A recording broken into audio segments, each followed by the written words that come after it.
Bonjour à toutes et tous, vous écoutez First Print, votre podcast comics préféré, et on est heureux en 2022 de vous emmener dans une nouvelle aventure inédite en compagnie du label 619.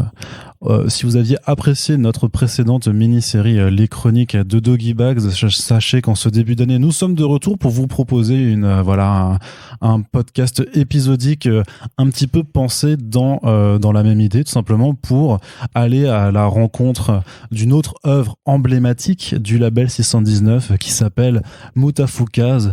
Et donc, vous écoutez le premier épisode de ce que j'ai baptisé le Mutafukast avec donc Guillaume Renard, donc le créateur de cette bande dessinée qui fête son grand retour en ce début d'année 2022 avec la sortie du deuxième cycle aux éditions Rue de Sèvres. Et justement, c'est l'occasion de faire un grand tour d'horizon de toute cette aventure, de retracer plus de 10 ans de bande dessinée ensemble. Alors, on va parler du premier cycle, on va parler des spin-offs, on veut parler aussi du film. Bref, voilà. On n'a pas complètement défini le nombre d'épisodes que ça allait prendre. Ça va dépendre surtout de la façon dont j'ai les moyens de faire parler Run ici présent avec nous. Du coup, je te dis bonjour Run, bienvenue. Écoute, bonjour Arnaud. Putain, là, c'est un marathon qui se prépare. C'est effectivement, je suis d'ailleurs dans les quiz du podcast, c'est pas dit qu'on enregistre tout d'une seule traite parce que je pense qu'on, toi et moi, on sera déjà bien fatigués après cette première session d'enregistrement. En tout cas, c'est vraiment un plaisir de te revoir avec nous sur First Print.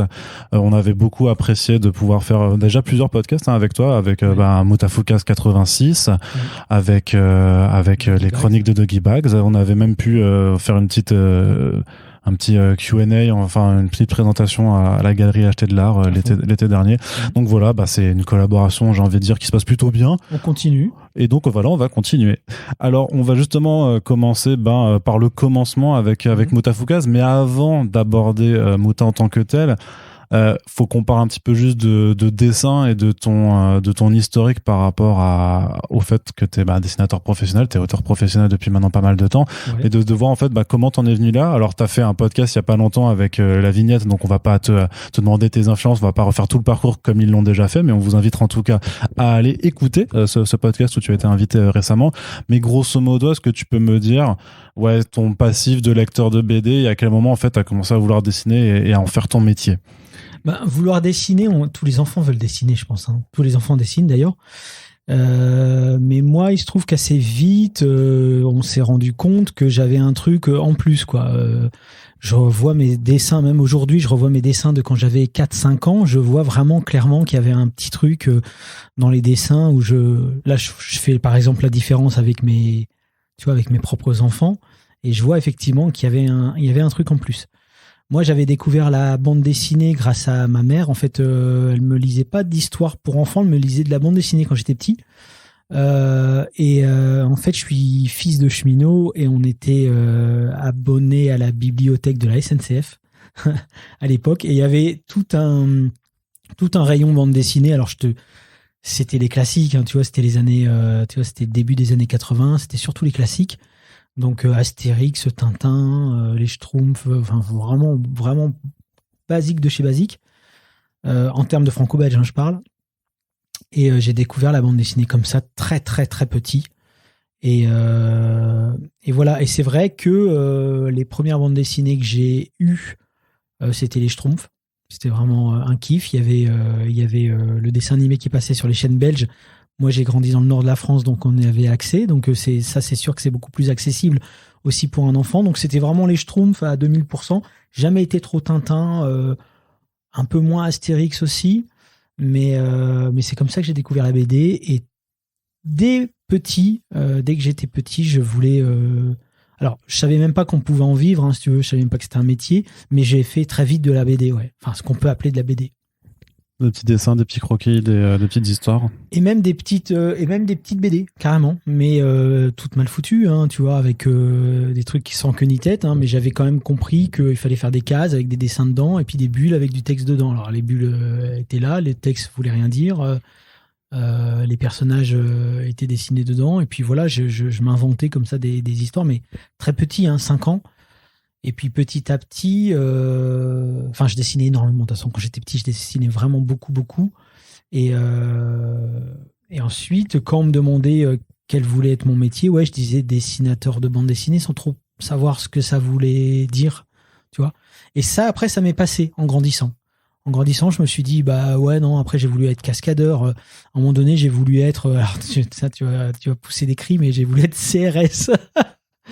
Parce que j'avais notre maître nageur, je faisais de la natation, et c'était un CRS. Et pour moi, un CRS, c'était un maître nageur, en fait, tu sais. C'était un mec, et du coup, j'ai ensuite fait mon... On a quand même, franchement, il doit y avoir une timeline parallèle où t'as réussi à faire ça et c'est moins ouf. Bah, moi, CRS, pour moi, c'était les mecs qui surveillaient les plages, en fait. D'accord, ouais, t'avais pas encore tout compris. Voilà, j'avais pas encore tout compris. Mais je sais que pendant un moment, quand on me disait qu'est-ce que je voulais faire comme métier, plus tard, je disais cascadeur. Après, à un moment donné, j'ai dit CRS. À un autre moment encore, je disais pilote d'avion de chasse. Bon, bref. Et ça m'était passé dessinateur de BD parce que aussi, ne venant pas d'une famille artistique, c'était un peu un métier entre guillemets à risque. Enfin, c'était pas un métier en vérité.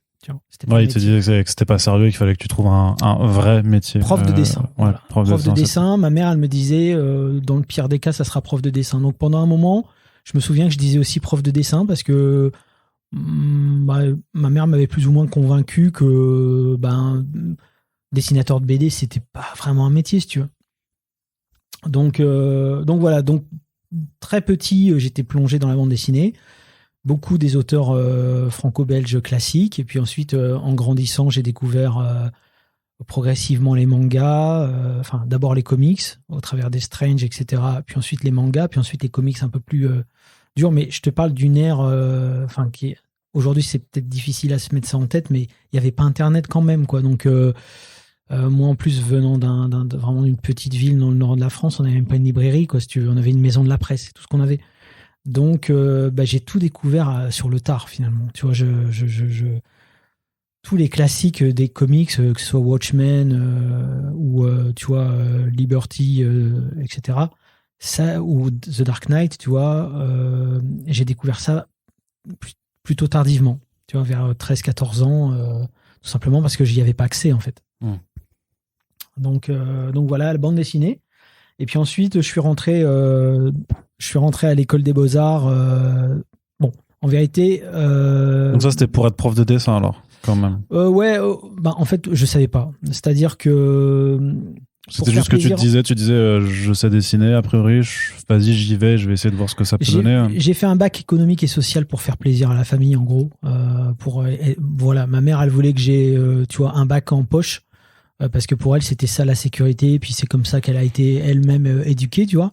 Enfin, éduquée, en même temps, elle, c'était la seule de la famille à être diplômée, si tu veux. Donc, elle voulait que moi, j'ai un diplôme en poche. Pour elle, c'était super important. Donc, j'ai fait un bac économique et social, j'ai envie de dire, pour lui faire plaisir.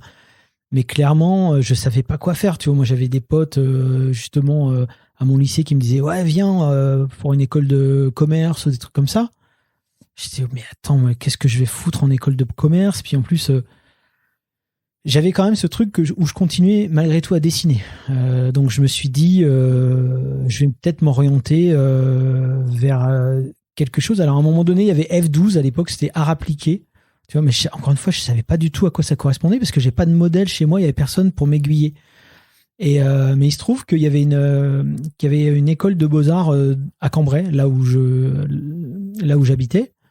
Et je me suis dit, vas-y, je vais aller aux Beaux-Arts, en fait. Mais quand je suis allé aux Beaux-Arts, si tu veux, je savais absolument pas ce que j'allais y faire, ni même ce que j'allais y apprendre, ni même ce que ça pouvait devenir, quoi. Tu vois, je me suis juste dit, bon, à défaut d'autre chose, je vais aux Beaux-Arts. Donc voilà. Alors, ils m'ont pris en première année, je sais pas comment ils ont fait, parce que mon dossier, quand je me le remémore aujourd'hui, il était juste catastrophique.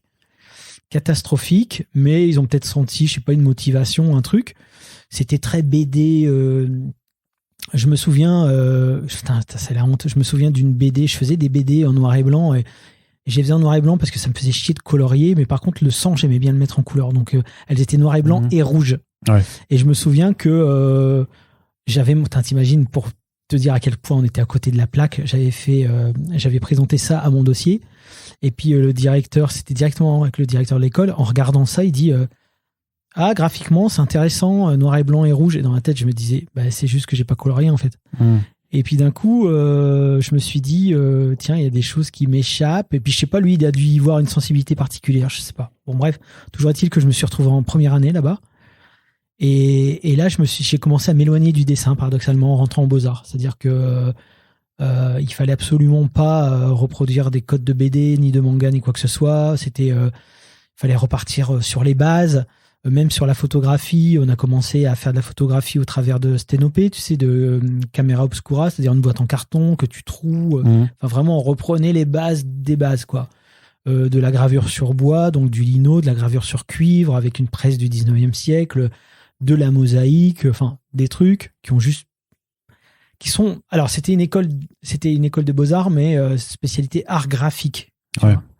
Donc le dessin était présent, on avait quand même quelques cours de dessin et d'art plastique, mais laisse tomber, t'es arrivé avec un dessin de bande dessinée, tu te faisais démonter la gueule, quoi. Il fallait absolument pas parler de BD ou quoi que ce soit. On était dans le domaine artistique, quoi. On n'était pas dans le domaine du divertissement ou quoi que ce soit. Et donc c'est vrai que du coup, je me suis un peu désintéressé du dessin en tant que discipline et de la BD en général, bizarrement, tu vois. Encore que c'est pas tout à fait vrai parce que il y avait toujours des trucs qui popaient et qui m'intéressaient, mais j'étais beaucoup plus là où j'avais découvert les comics, les mangas et tout, j'avais été fasciné. En entrant aux Beaux-Arts et en découvrant d'autres choses, j'avais été sensibilisé aussi à d'autres types d'expressions et du coup, j'étais un peu plus branché BD 1D, tu vois. Ouais. Et quelque part, le fait d'aimer aussi la BD 1D, ça m'a enlevé une espèce de poids, de complexe, où j'avais bien senti que j'étais pas suffisamment bon en BD pour en faire mon métier comme un vrai dessinateur de comics ou de BD. J'avais pas le niveau. Par contre, la BD 1D me paraissait un peu plus accessible. Donc, au sein des Beaux-Arts, j'ai lancé un fanzine avec des potes. Et puis, mais voilà. Mais en termes de dessin pur, je pense que c'est vraiment ces années-là où j'ai envie de dire presque régressé.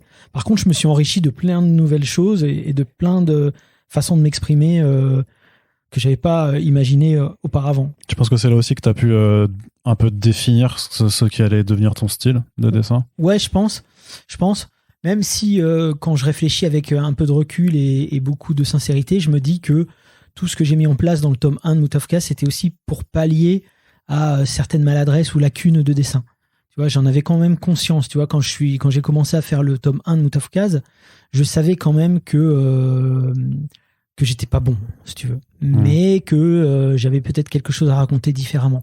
Mais avant d'en arriver au tome 1 de Mout of Kaz et à la BD, je reviens un petit peu en arrière. Ouais, vas-y. Quand j'ai fini l'école des Beaux-Arts de Cambrai, je me suis retrouvé à l'école des Beaux-Arts de Nancy pour faire une 4e année, parce que je me voyais pas travailler. Honnêtement, je savais toujours pas quoi faire. Alors juste, je te coupe, mais en fait, il y a un nombre, tu peux faire un nombre d'années que tu veux alors quand ça. C'est 3 ans pour avoir un DNAT. Alors, au bout de 2 ans, tu as un DNAP, qui est un diplôme national d'art plastique. Ouais. Ensuite, au bout de 3 ans, tu as un DNAT, diplôme national d'art et technique. Et puis, au bout de 4 ans, je crois que tu as un DNSEP qui peut... alors, de mémoire, c'est peut-être une connerie, mais en tout cas, où tu peux être professeur de dessin et tout. Puis finalement, je m'étais dit, c'est peut-être là où je vais me retrouver, en fait. Okay. Et surtout, je me sentais pas d'attaque par rapport au monde professionnel. Tu vois, je savais toujours pas quoi faire. Et en plus, à cette époque-là, c'était le début de la PAO. Tu vois, donc moi j'ai découvert la PAO, donc la production publication assistée par ordinateur ou production, je sais plus. Mais en tout cas, tout ce qui était informatique, tu vois, moi je me souviens quand j'étais arrivé à l'école des Beaux-Arts, c'était encore la calligraphie, tu vois. Et puis là d'un coup, t'as la PAO qui déboule et donc j'ai commencé à découvrir les ordinateurs en 2e année, je crois, fin de 2e année et 3e année. Donc si tu veux, j'avais pas encore en tête tous les débouchés possibles. Et ça devait être une révolution déjà quand même alors. Ouais, mais je vais te dire la vérité, je me disais ouais, mais moi j'étais un peu plasticien dans l'esprit. Et j'avais l'impression que c'était un peu de la triche. Enfin, je sais pas comment t'expliquer. Mais et quand je suis arrivé à l'école de Beaux-Arts de Nancy, je suis allé là parce que tout simplement c'était les seuls qui me prenaient. Rennes m'avait refusé, j'en avais fait une autre qui m'avait refusé. Je me rappelle, Rennes m'avait dit quand j'avais montré mon dossier, ils ont dit c'est pas mal, mais c'est trop trash metal techno. Il m'avait dit ça, je me rappelle encore de cette expression.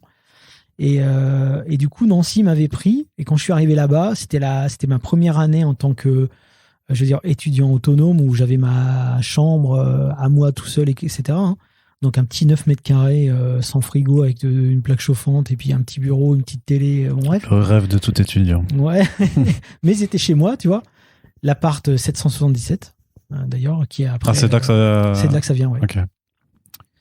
Et juste en face de la gare de Nancy, en fait, il y a une grande tour. Enfin, une grande tour. Après, quand tu as vu New York, tu relativises la hauteur, hein, mais... et c'était au 7e étage, ouais. Et c'était le 777.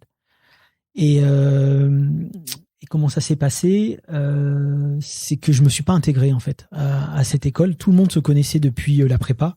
Moi, je connaissais juste personne, ce qui fait que j'avais du mal à me faire des potes. Et je sortais d'un noyau dur où on était vraiment des bons vieux potes. Et du coup, très rapidement, je suis pas allé en cours. Je suis plus allé en cours. Et pour tuer le temps, j'écrivais des lettres à ma copine en fait de l'époque que j'avais rencontrée au festival de Dour. Et en lui écrivant mes lettres, je faisais pas mal de dessins et comme on était la reprise des cours, c'était en octobre et c'était la première année où j'avais rencontré l'été d'avant. Je lui ai écrit en fait c'était même plus que des lettres, c'était des mini fanzines en fait qui s'appelaient Gorgor Girl. Et c'est la première fois où j'ai dessiné les personnages de Vince Angelino parce que c'était la période d'Halloween. Il y avait toute une campagne publicitaire Coca-Cola sur Halloween où le jour tu voyais pas de fantômes et la nuit quand c'était éclairé tu voyais des fantômes apparaître dans la même photo, tu vois, et il y avait des fantômes, il y avait des têtes de citrouille, il y avait tout ce décorum d'Halloween et je me suis dit ah tiens, tête de citrouille c'est pas mal, donc j'avais fait un petit personnage avec une tête de citrouille que j'avais appelé Motherfucker et l'autre j'avais fait une tête enflammée que j'avais appelé Burning Head. Qui était plutôt référence pour moi à l'époque à Doom. D'ailleurs, au début, il y avait 2 petites cornes sur les côtés. C'était pas le Ghost Rider alors que Non. Et en fait, Ghost Rider, c'est aussi incroyable que ça puisse paraître.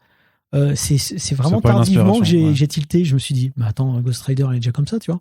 Mais Ghost Rider, si tu veux, il est tellement, tu vois, il est en cuir, il a sa moto et tout, que j'avais pas fait le parallèle bizarrement avec Ghost Rider. Pour moi, c'était vraiment les têtes de Doom en fait. Okay. D'ailleurs, il y a une réflexion dans Mout of Kaz quand les mecs du quartier croisent Vince Angelino, il y en a un qui fait référence justement à Doom.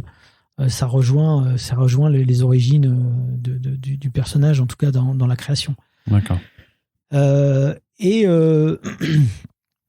donc voilà, et j'ai dessiné les premiers personnages, ces deux premiers petits personnages dans une de mes lettres. Et comme je me faisais vraiment royalement chier, je me suis remis à faire de la BD, mais vraiment c'était pas tant pour le plaisir, c'était plutôt pour tuer le temps. Et j'ai commencé à mettre en scène ces 2 petits personnages que je trouvais sympas. En fait, je me suis dit tiens, c'est sympa. Puis en plus, j'étais un peu dans un mood Tim Burton et tout. J'aimais bien ce côté un peu gothique, etc. Donc, j'ai commencé à faire des histoires qui se déroulaient dans une espèce de ville. On va dire quelconque, mais ça aurait pu. Enfin, pour moi, c'était Nancy, tu vois, parce que voilà. Dans la période d'Halloween, et puis il leur arrivait des bricoles, et enfin bon, bref, voilà, ça a commencé comme ça. C'était quel esprit? C'était déjà un peu trash, un peu violent. Je te sors le truc. Voilà, c'est ça que je faisais. Donc en direct, il me montre un carnet avec plein de petits dessins. Donc tu vois, c'est un petit format Bible. Tout était fait au Rotring 035. Et je savais pas du tout où j'allais, hein. Si tu veux, je faisais des dessins comme ça et j'improvisais case après case des histoires qui se passaient dans un contexte d'Halloween avec des dessins un petit peu gothico-toriyamesques, on va dire. Et là, vraiment, avec zéro pression, parce que pour moi, de toute façon, c'était pas éditable. 2, j'avais pas la prétention de l'éditer ou quoi que ce soit. Je voulais juste m'amuser, quoi. Donc, ah oui, pourquoi j'ai commencé cette BD? Parce que j'avais rompu avec la fille de l'époque. Alors, c'est marrant parce que dans ton chapitre 2, il y a déjà, enfin, ton motherfucker, du coup, en fait, la citrouille, c'est une forme de masse parce qu'il est tout noir en dessous. Alors voilà, en fait, je me suis vite rendu compte que ça me prenait du temps de dessiner une citrouille à toutes les cases. C'est ça. Et à un moment donné, je me suis dit, allez, vas-y, fuck off. Puis en plus, je l'ai raté la plupart du temps parce que je faisais pas de brouillon, si tu veux, c'était une écriture automatique. Donc j'attaquais directement en ancrage et quand je faisais une case, je savais pas quelle allait être la case suivante, tu vois. Et à un moment donné, je me suis dit, oh, la citrouille, ça me prend la tête. Hop, je l'ai retiré. Je me suis dit, bah tiens, si je fais une tête noire avec 2 yeux, ça ira beaucoup plus vite à dessiner. Et c'est comme ça. Je crois qu'il y a plein de gens comme ça, d'artistes en fait, qui ont parfois des designs où en fait c'est pour moins se fatiguer bien sûr, choisissent quelque chose. Bah là, c'était le cas. Mais par contre, tu remarqueras que tous les autres personnages sont du même acabit, quoi. C'est-à-dire qu'on est quand même encore un peu loin du Moutafkaz tel qu'on le connaît dans le tome 1. C'est-à-dire que tous les personnages sont un peu chelous comme ça, un petit peu SD, avec des têtes particulières. Ce qui est ouf, c'est qu'en plus, tu dessines quand même sur des pages du coup d'un carnet qui est tout petit. C'est quoi? C'est 10 cm, même pas de hauteur, quoi. Ouais, c'est très petit. Dirais. Et, mais tu fais quand même du 10 cases sur tes petites planches comme ça. Donc ouais, ça prenait du temps quand même. Ça me prenait du temps, mais tu vois, en plus, c'est un rendu très indé, hein, tu vois. Ouais, c'est un truc un peu fanzine, tu vois. Je sais pas si on pourra prendre peut-être une ou deux photos pour illustrer avec. Bien cool. sûr.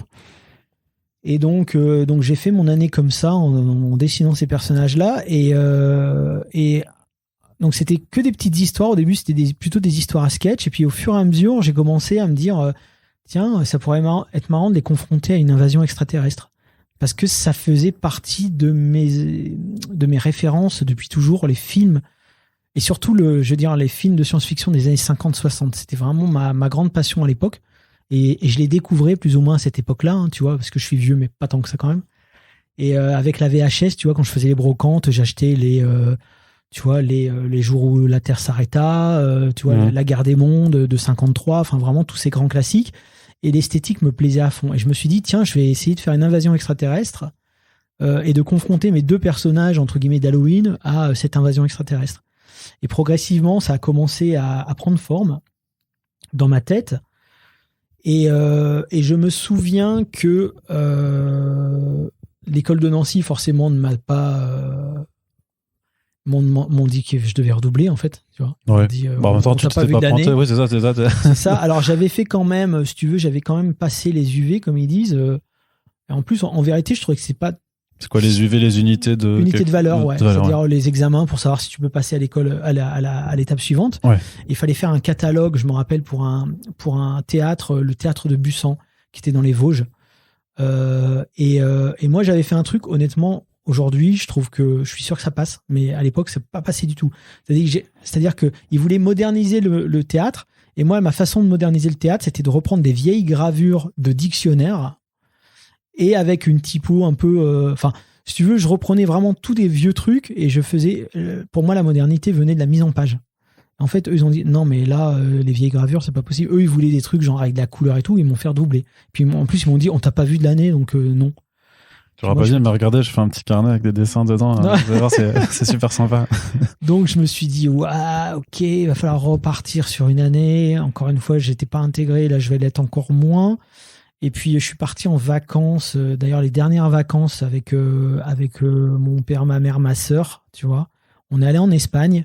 Et là, pendant les 15 jours où j'étais en Espagne, d'un coup, mon petit univers d'Halloween, il s'est transformé en soleil, couleurs, etc. Et j'ai commencé, c'est pareil, on pourra prendre des photos, les montrer, mais j'ai commencé à faire tous les personnages que je faisais en noir et blanc comme ça, rotring, machin.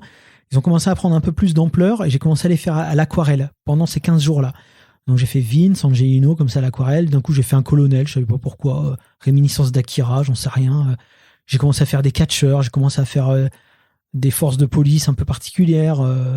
Et pendant ces 15 jours-là, ça a été 15 jours intensifs où tous les jours, je faisais 1 ou 2 dessins en aquarelle qui étaient vraiment pour moi les vraies briques de ce qu'allait devenir Moutafkaz. Je pense que c'est quelque chose qui était un peu conscient quand même de ta part ou Ou qu'il y avait une part d'inconscience sur le fait que pourquoi des cacheurs débarquent là, pourquoi des forces de police spéciales. Alors on a compris que tu avais un affect particulier avec les CRS.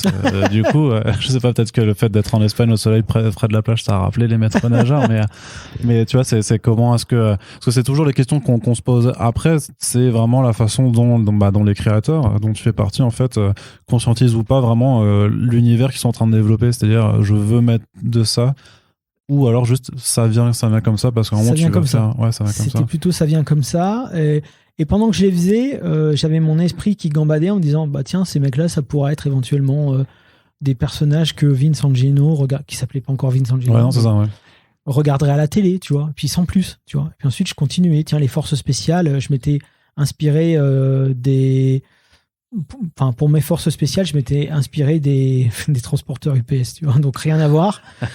Mais en fait, si tu veux, tout était en train de se construire sans vraiment aller dans un sens précis. Et quand les vacances ont été finies, je suis rentré dans le Nord et là, je me suis dit putain, c'est reparti pour une année à Nancy.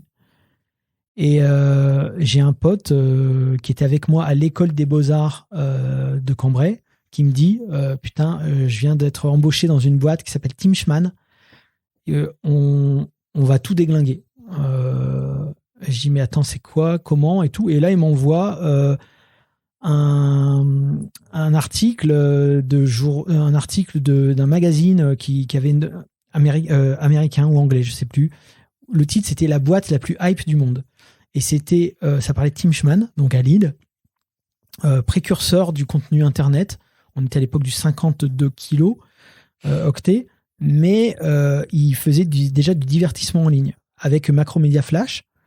Et là, il me montre des trucs avec des robots, enfin un délire et tout, enfin, tu sais, des Gundam et tout, super stylé. C'était Sienne de 123 Clans qui avait fait les designs, donc un truc super moderne et tout. Et il me dit, et ils embauchent en ce moment, est-ce que ça t'intéresse de venir et tout, les rencontrer? Je dis, bah vas-y, ouais, j'y vais. Donc j'y vais, je les rencontre, et puis là, je me dis, je découvre un univers, en fait, si tu veux. Là, je me dis, ah ouais, entre la PAO de Cambrai et là, maintenant, ce qui est devenu les ordinateurs avec Internet. Ouais, parce que ça évolue vite. Putain, déjà, ouais, là, je me dis, attends, moi, j'ai quitté Internet en 3e année où quand tu tapais l'histoire de Roswell sur un navigateur qui n'était pas Google à l'époque, qui était Alta Vista, je crois. Déjà, pour avoir une réponse, t'attendais 5 minutes et puis t'avais genre 2 résultats, tu vois. Et là, d'un coup, je me dis, attends, ils font c'est quoi? C'est des dessins animés? Qu'est-ce que vous faites? C'est des dessins animés, mais c'est interactif. C'est comme un jeu vidéo en dessin animé, mais what? Donc là, je découvre un truc et je dis, mais avec ça, il y a moyen de faire des trucs de fou, quoi. Et eux, ils étaient en train de développer un jeu qui s'appelait Banja, qui était en fait, c'était un jeu d'exploration. Tu découvrais une île et puis tu rencontrais des personnages, tu leur parlais, etc., etc. Bon, pas trop ma cam, mais ils cherchaient des gens pour créer, justement, développer cet univers de Banja. Et le truc, c'est qu'ils disaient que, comme on était à une époque d'exploration et de découverte, sur les 5 jours, tu avais un jour où tu pouvais développer ton propre univers, qui servirait évidemment à la boîte, mais voilà, c'était ça le deal. Et moi, je leur montre mes trucs, je leur montre du coup mes croquis, mes machins et tout. Puis ils disent, ah, excellent, c'est super et tout. Et ils m'embauchent direct, tu vois. Et donc voilà. Et donc j'étais payé dans une boîte de multimédia pour faire du coloriage et de la création de personnages sur une licence qui n'était pas la mienne. Mais j'avais un jour par semaine pour développer mon projet, tu vois. C'est-à-dire que t'as quand même eu la présence d'esprit de pas utiliser ces personnages-là pour cette licence, alors. Bah non, j'aurais pas pu de toute façon, parce que c'était un truc très... ça s'appelait... Il serait pas rentré dedans? Non, ça rentrait pas dedans, c'était très Rasta.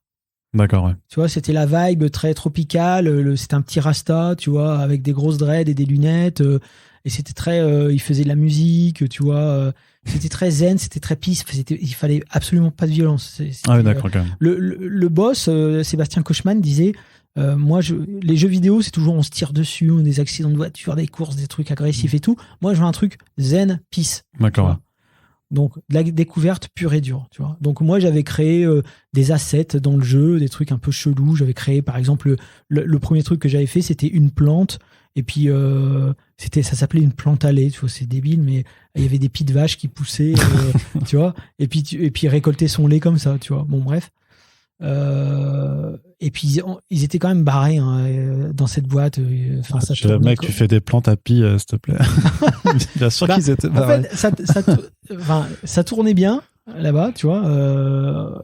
Et du coup, je faisais pas tâche quand j'ai amené des idées complètement cheloues.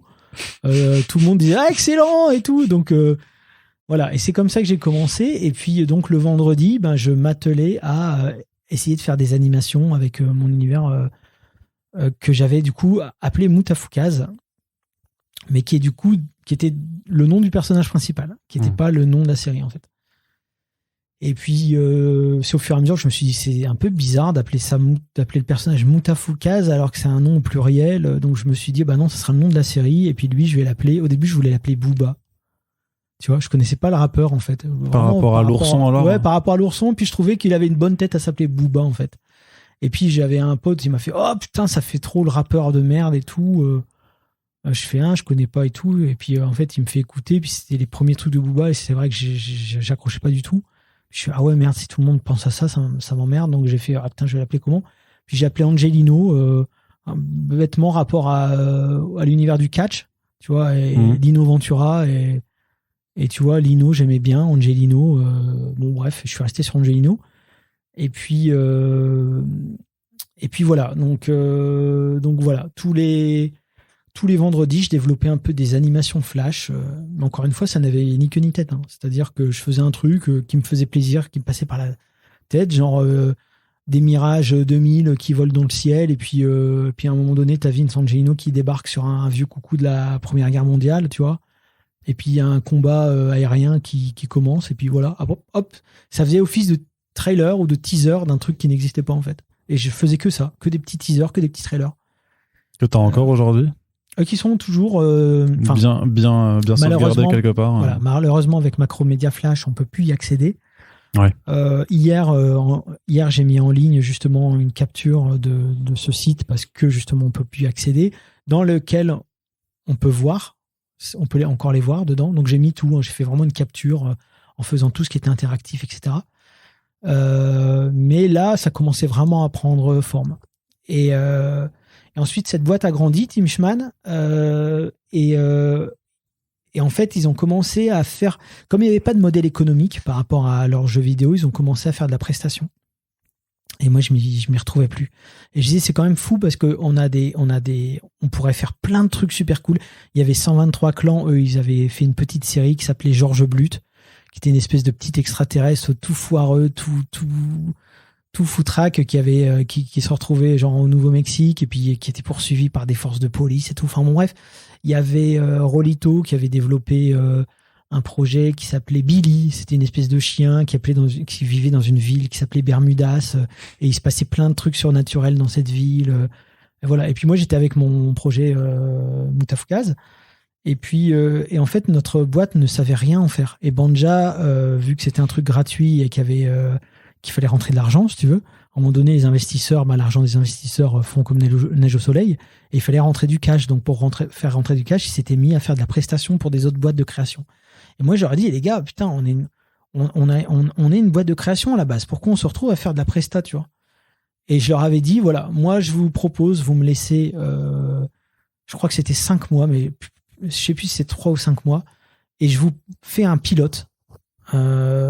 Avec mon univers et puis on voit ce qui se passe. J'étais pas le seul à proposer ce genre de truc. Il y avait, je me rappelle qu'il y avait un groupe qui avait proposé un jeu vidéo par rapport à des dessins, enfin à un univers qu'ils étaient en train de créer et tout. Enfin, tout le monde à l'intérieur était en train de se dire, la boîte est en train de partir dans un mauvais sens.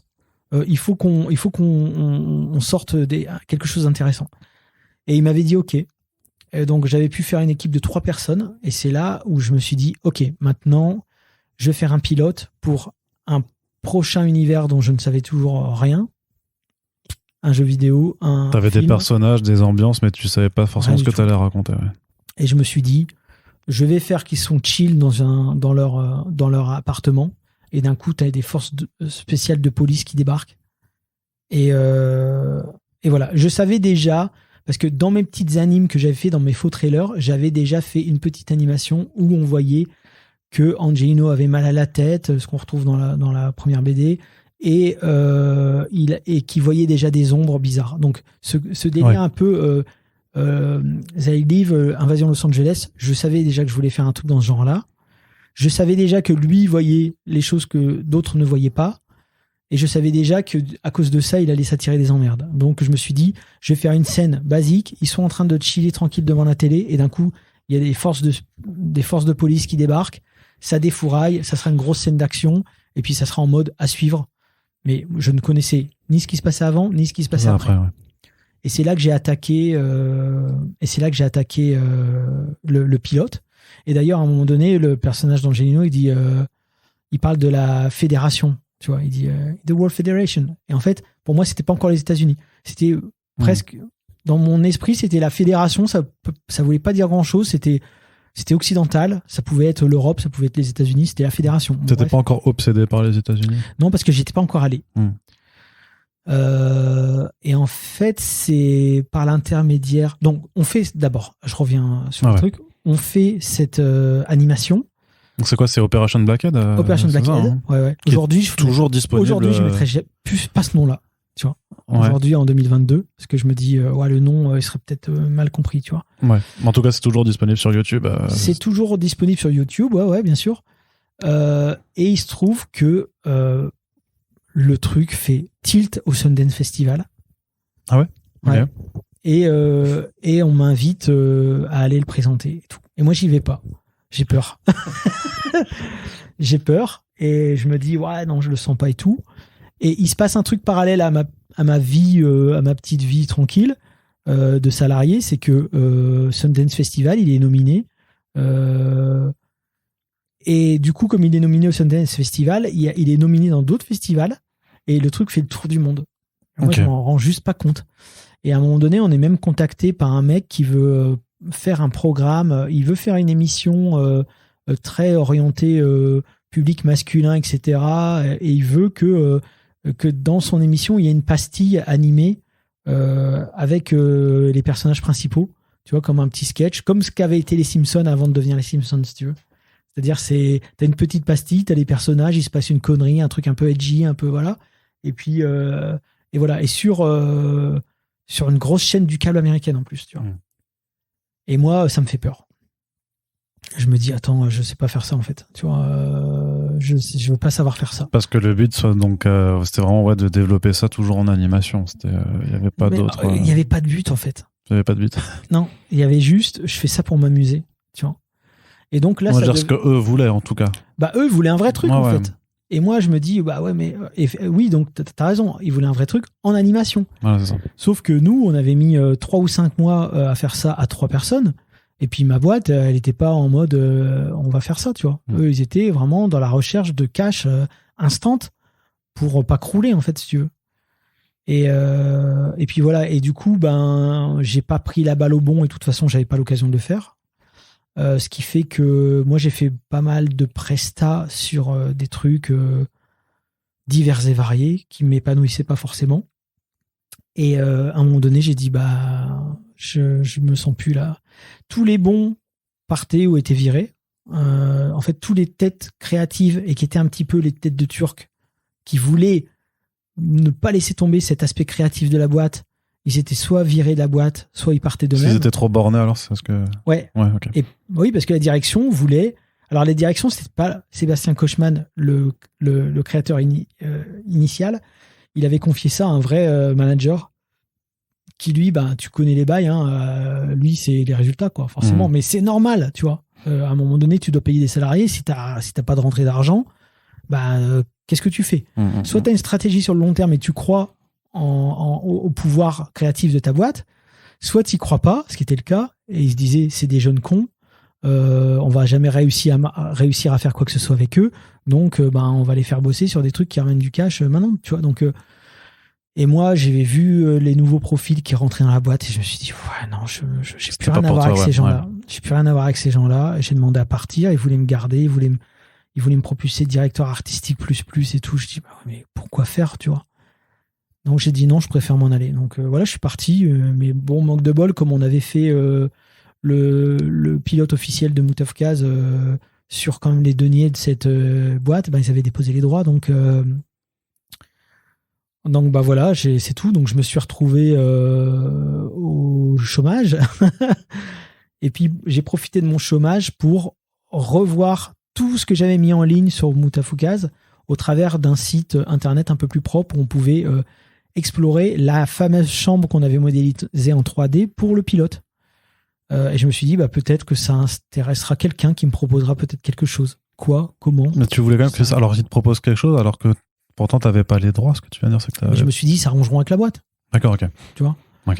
Et puis, ce qui s'est passé, c'est que quand on est parti, forcément, ce qui devait se passer s'est passé.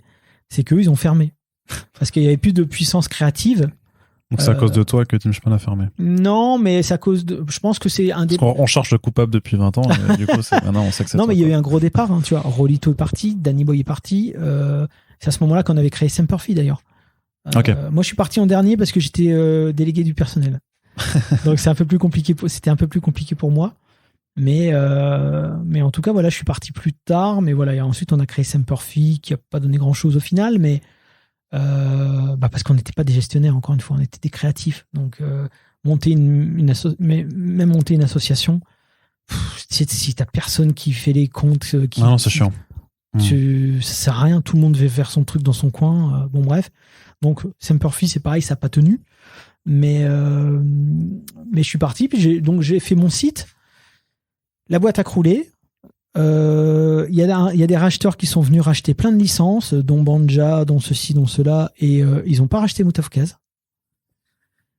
Alors que ça avait été prénommé à Sundance. Ils n'y croyaient pas, en fait, c'était trop violent, c'était trop... Ouais. Moi, à l'époque, j'avais cherché aussi, si tu veux... C'est vrai que c'était, dès le départ, on y reviendra après de toute façon, mais dans ce court-métrage, de toute façon, il y a déjà énormément d'éléments, en fait, qui se retrouveront dans la BD que tu as gardé tel quel, c'est-à-dire que même la scène en elle-même est restée. Elle est là, mais tu avais le délire avec les cafards aussi déjà, avec les informations terribles à la télé, effectivement, tu as déjà tout ce bizarre et ce côté un peu très sombre et très violent qui se retrouvait déjà. Oui. Et donc ça a beau être nommé à Sundance, ça n'intéressait pas ces gens. En tout cas, en France, non, parce que les racheteurs étaient français. Ouais. Et ils avaient plutôt racheté Banja, et d'ailleurs, ils en ont fait un truc catastrophique sur Canal+. Bon, bref. Et en plus, moi, je cherchais un agent artistique. Parce que j'avais bien compris, même si je faisais des illustrations dans le magazine Max, tu vois, un magazine un peu... masculin avec des nanas à moitié à poil, etc. Oui, je faisais des illus dès qu'il y avait un sujet un peu touchy sur le terrorisme, sur le dark web. Donc t'étais dessinateur de presse alors? J'étais, non, pas vraiment de presse, je faisais des illustrations de tous les sujets un peu sensibles, les prisons, tu vois, les trucs un peu glauques, un peu vénères comme ça. Et du coup, mis à part ce plan-là, j'en avais pas d'autres. Donc je me suis dit, il faudrait que je trouve une agence. Donc j'ai tapé à la porte de toutes les agences, personne ne voulait de moi parce que mon univers était trop sombre, trop dark, trop segmentant, avec du gothique et tout. C'était pas, pour eux, c'était pas assez lumineux, quoi. Je voyais qu'il y avait plein de gens qui trouvaient des agents et tout parce qu'ils avaient un style beaucoup plus, si pas mainstream, beaucoup plus dans l'air du temps des années 2000. Tu vois, les dégradés de couleurs, les arcs-en-ciel, les petits personnages type j'ai envie de dire Toka Boka, à l'époque c'était Okidoki, je sais plus, bon bref, tous ces trucs là qui ont cartonné, tu vois. Mais moi j'étais vraiment en marge, donc je trouvais pas, j'étais un peu isolé, c'est-à-dire je trouvais pas d'agent. Max a fini par fermer aussi, à s'arrêter, racheté par un grand groupe, et puis du coup j'avais plus que mon petit site Moutafkaz qui me ramenait rien, mis à part quelques mails de mecs qui trouvaient ça cool. Et puis, je me suis dit, vas-y, il te reste quoi? Il me restait genre 1 an ou 8 mois avant ma fin de droit. Je me suis dit, je vais peut-être faire une BD. Voilà. C'est-à-dire que c'est vraiment pas du tout arrivé en première, alors, parce que, du coup, là, tout le monde l'aura compris en nous écoutant, mais ouais, il n'y avait pas un projet de BD dès le départ. Non, l'univers était préexistant à quoi que ce soit. Ok. Mais je me suis dit, pourquoi j'avais pas voulu faire une BD tout de suite? Parce que je me sentais pas les épaules, en fait. Aussi, ouais. C'est-à-dire que je savais que techniquement, je pouvais pas lutter. malgré tout, quand j'allais à la Fnac, etc., et que je voyais des BD professionnels, des fois, je me disais, mais c'est pas beau, c'est nul ça. Enfin, j'aime pas. Enfin, tu vois, je me disais, j'ai peut-être quand même ma place malgré les barrières que je me mets, tu vois. Et du coup, je me suis mis en tête de, vas-y, je vais faire une BD, mais je vais pas faire une BD genre, tu vois, ce que je faisais dans mon petit carnet en noir et blanc, là pour le coup, inaccessible quasiment. Je vais essayer de faire un truc en couleur et tout, en faisant un peu une espèce de syncrétisme de tout ce que j'aime en fait, tu vois. Que ce soit dans le mainstream pur et dur de comics, tu vois, type Spawn, etc. Tout ce que j'ai pu aimer dans Akira et tout, en me disant toujours que ce chef-d'œuvre était inaccessible et c'était hors de question. Enfin, dans ma tête, c'était même pas l'idée de vouloir faire un Akira bis. Hein. Je me rappelle que mon boss de l'époque, Sébastien Kochman, quand j'avais commencé à pitcher mon histoire sur Moutafkaz, il se foutait de ma gueule. Ah, il veut faire Akira, il veut faire Akira et tout. J'ai dit, mais non, je veux pas faire Akira. C'est pas parce qu'il y a des militaires, un général et tu vois, et des losers teenagers que ça veut dire que je veux faire Akira. Mais il y a un personnage qui peut quand même modifier son corps. Bah voilà, alors c'est vrai qu'au final, quand je réfléchis à ça, je me dis, c'est vrai que mes machos, ça fait un petit peu de Tetsuo, c'est vrai que, bon, effectivement... Bon, on peut le dire maintenant entre nous, t'as plagié Akira, puis voilà, c'est bon, alors, c'est pas grave. En tout cas, je pense que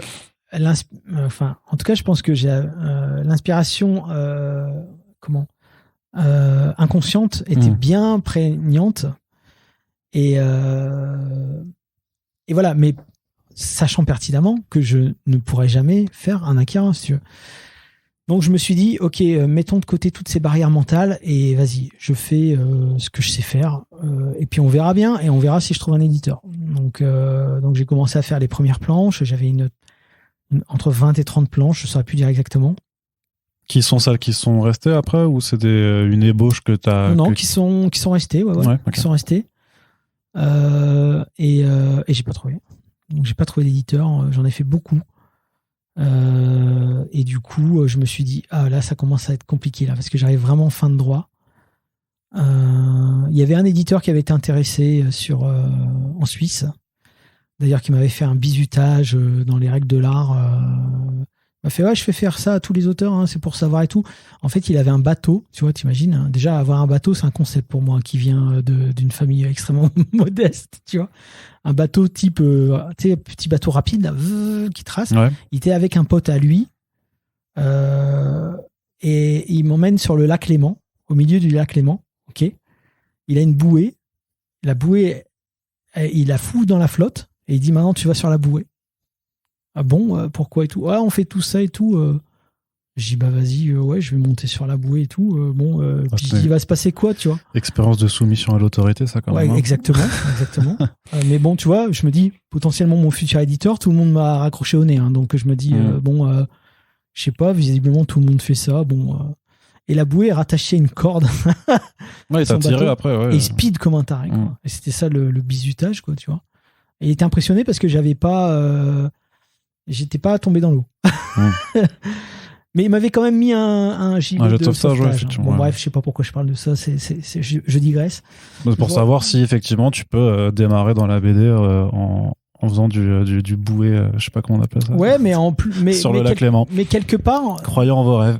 Mais surtout, inconsciemment, et peut-être lui c'était inconscient aussi, mais déjà ça marque une forme d'autorité. C'est-à-dire, c'est moi le boss en fait, tu vois. Ah oui, ouais, bah oui. Tu vois. Mais ça, j'en avais pas conscience sur le moment. Pour moi, je me suis dit, bon, c'est un délire de pote et tout. Mais après réflexion, je me suis dit, je sais pas si ça me met vraiment en confiance, ce genre de délire. D'autant plus qu'après, il m'avait envoyé son contrat. Mais moi, manque de bol, j'ai un pote juriste que j'avais rencontré chez Tim Schman.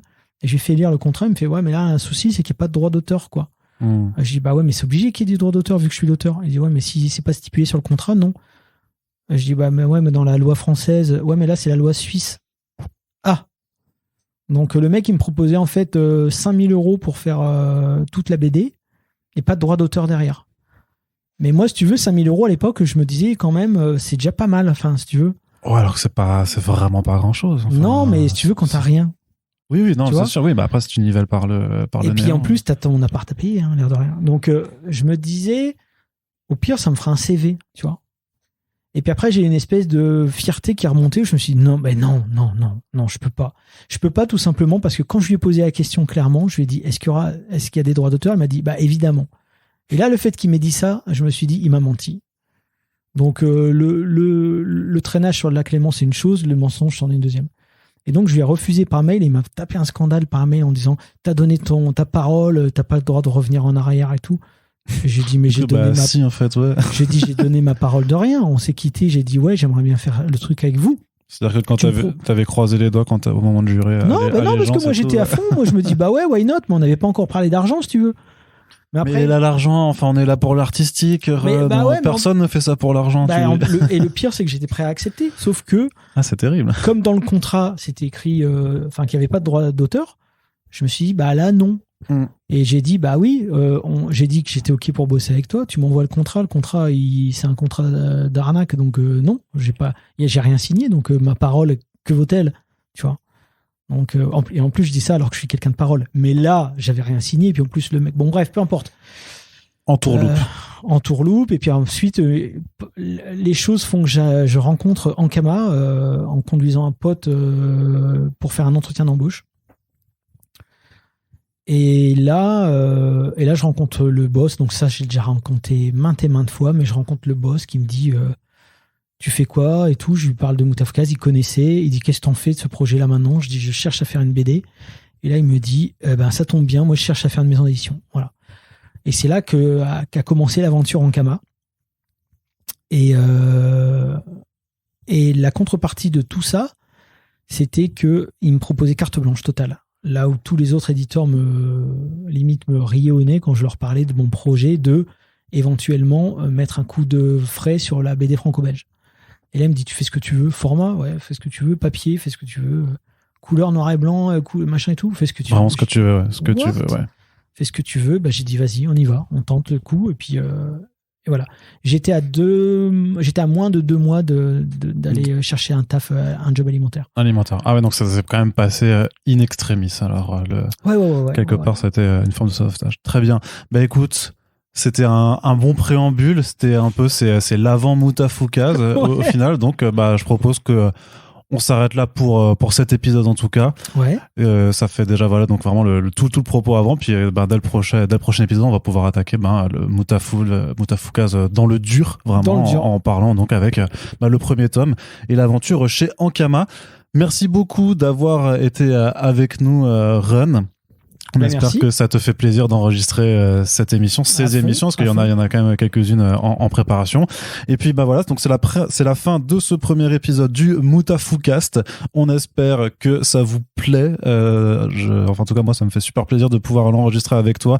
Donc si ça vous plaît et que vous voulez continuer d'écouter la suite, des coulisses dans le détail de l'aventure Moutafoukaz, eh bien faites-le savoir. Donc tout simplement partagez le podcast sur vos réseaux sociaux et puis sinon lisez Moutafoukaz, quelle que soit l'heure, l'époque à laquelle vous nous écoutez, parce que c'est trop cool. Et puis on se dit très bientôt pour le prochain épisode du Moutafoukast. Salut, ciao.